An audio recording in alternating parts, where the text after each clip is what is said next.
Sevmek üçün gelir insan yeryüzüne, derdi bir kez reva bilmez öz-özüne. Yadımızdan çıxır əfsus, yadımızdan çıxır əfsus, değer vermək əzizlərin sevgisine.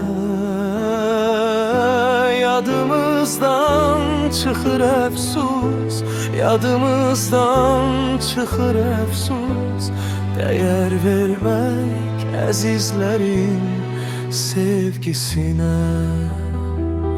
Her bir zaman səslənəydi üç əsas söz, ürəklərdə bəslənəydi üç əsas söz.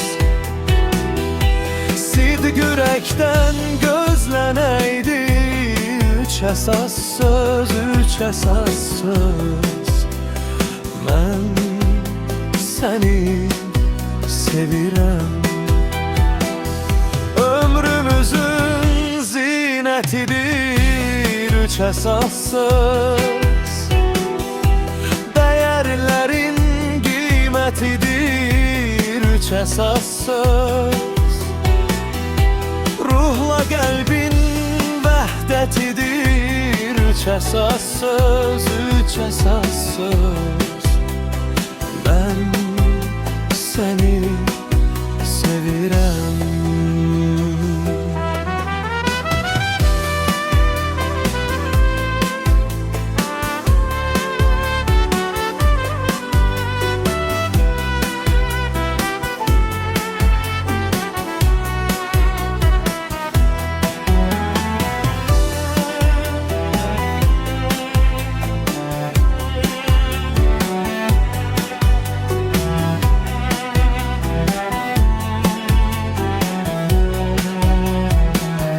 İnsan ömrü məhkum qalır çox hisslərə, hərdən sevinç, hərdən verir qəm bizlərə.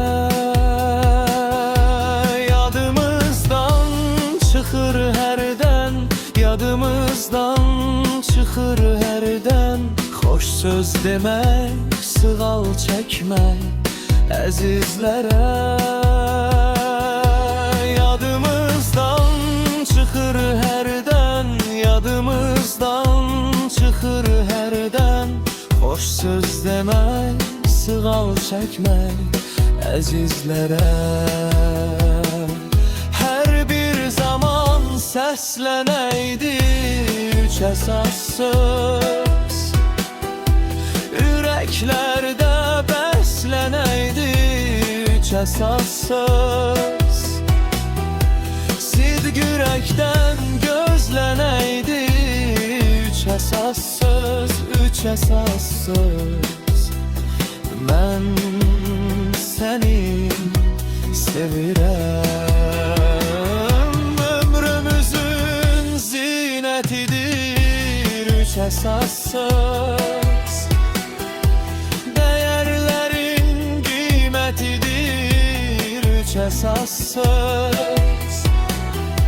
Ruhla qəlbin vəhdətidir üç əsas söz, üç əsas söz.